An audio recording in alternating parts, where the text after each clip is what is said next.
Hi hello ನಮಸ್ತೆ friends, ಎಲ್ಲರಿಗೂ SR tech world in Kannada YouTube ಚಾನಲ್ಗೆ ಸ್ವಾಗತ.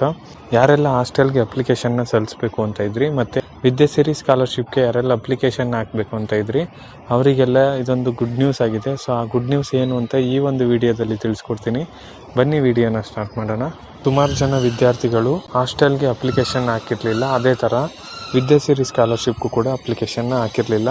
ಆದರೆ ಹಾಸ್ಟೆಲ್ ಅಪ್ಲಿಕೇಶನ್ ಹಾಕೋದಕ್ಕೆ ಲಾಸ್ಟ್ ಡೇಟು ಮುಗ್ದೋಗಿತ್ತು. ಆದರೆ ಇವಾಗ ಮತ್ತೆ ಓಪನ್ ಮಾಡಿದ್ದಾರೆ. ಯಾವ ಒಂದು ಕ್ಯಾಟಗರಿ ಅವರಿಗೆ ಓಪನ್ ಮಾಡಿದ್ದಾರೆ ಅಂತ ತಿಳಿಸ್ಕೊಡ್ತೀನಿ ಬನ್ನಿ. ವಿದ್ಯಾಸಿರಿ ಸ್ಕಾಲರ್ಶಿಪ್ ಅಂದರೆ ನೀವು ಹಾಸ್ಟೆಲ್ಗೆ ಅಪ್ಲಿಕೇಶನ್ ಹಾಕಿ ನಿಮಗೇನಾದರೂ ಹಾಸ್ಟೆಲ್ಗೆ ಸೀಟ್ ಅಲಾಟ್ ಆಗಿಲ್ಲ ಅಂದರೆ ಸೊ ಆವಾಗ ನಿಮಗೆ ವಿದ್ಯಾಸಿರಿ ಸ್ಕಾಲರ್ಶಿಪ್ ಅಂತ ಪ್ರತಿ ತಿಂಗಳು ಕೂಡ ಕೊಡ್ತಾರೆ. ಇದಕ್ಕೆ ನೀವೇನು ಸಪ್ರೇಟಾಗಿ ಅಪ್ಲಿಕೇಶನ್ ಹಾಕಬೇಕಾಗಿಲ್ಲ.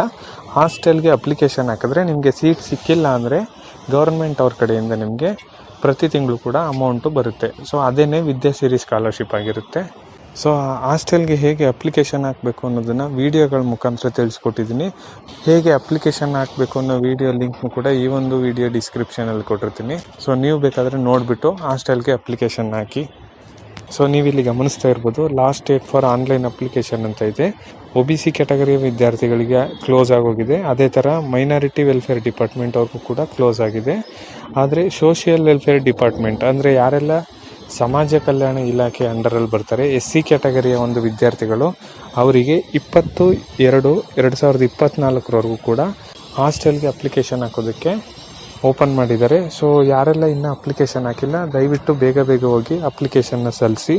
ಅದೇ ಥರ ಟ್ರೈಬಲ್ ವೆಲ್ಫೇರ್ ಡಿಪಾರ್ಟ್ಮೆಂಟ್ ಅವ್ರಿಗೆ 10/2/2024 ಕೂಡ ಕಾಲಾವಕಾಶನ ಕೊಟ್ಟಿದ್ದಾರೆ. ಸೊ ಎಲ್ಲರೂ ಕೂಡ ಬೇಗ ಹೋಗಿ ಹಾಸ್ಟೆಲ್ಗೆ ಅಪ್ಲಿಕೇಶನ್ ಸಲ್ಲಿಸಿ. ಸೊ ಇದಾಗಿತ್ತು ಇವತ್ತಿನ ವಿಡಿಯೋ ಫ್ರೆಂಡ್ಸ್.